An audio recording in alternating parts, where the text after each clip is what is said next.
today. So first of all, I appreciate. Une lettre que nous avons écrite tous ensemble.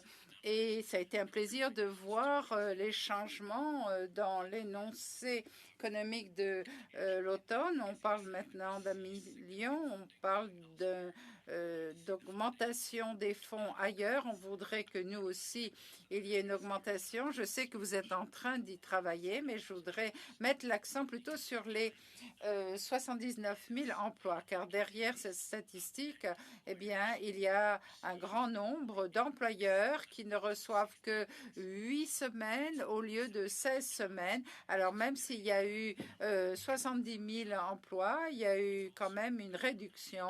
Et en plus, c'est un programme pour le salaire minimum, donc assez bas. Et souvent, au niveau des communications, ça arrive très tard. Donc, les employeurs ont bien des difficultés à apprendre à mi-avril comment distribuer leurs ressources. Alors, je peux penser à un groupe de volontaires, de bénévoles plutôt, qui réparent des bicyclettes. Ils reçoivent une aide pour 8 semaines, mais ils ont appris cela à la fin avril. On a pu travailler avec Service Canada et avec votre équipe pour dire est-ce qu'on pourrait avoir un emploi pour 16 semaines plutôt que 2 pour 8 semaines parce que nous sommes une toute petite entreprise. Alors, en plus de demander une augmentation des fonds, est-ce que vous pourriez aussi parler de ce qu'on pourrait faire tous ensemble pour augmenter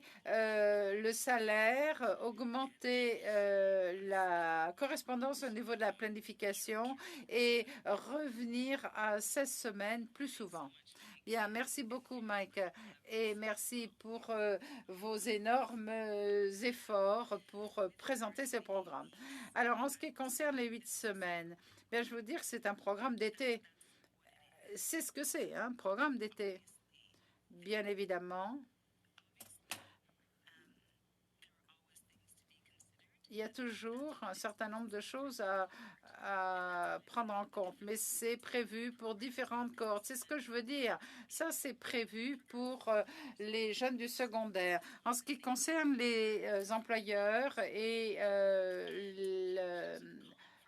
le côté tardif de notre correspondance.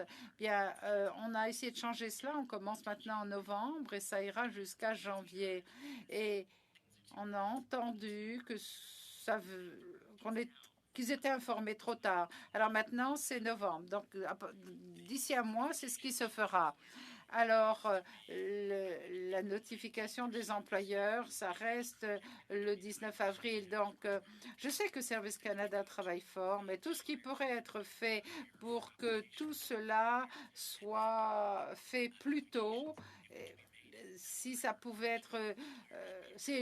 les notifications pouvaient être faites en février, avril, par exemple. S'il y a un étudiant du postsecondaire qui veut commencer le 1er mai, si l'information pouvait être envoyée plus tôt. Je sais que vous avez reçu des lettres de ma circonscription où on demande à avancer ces notifications.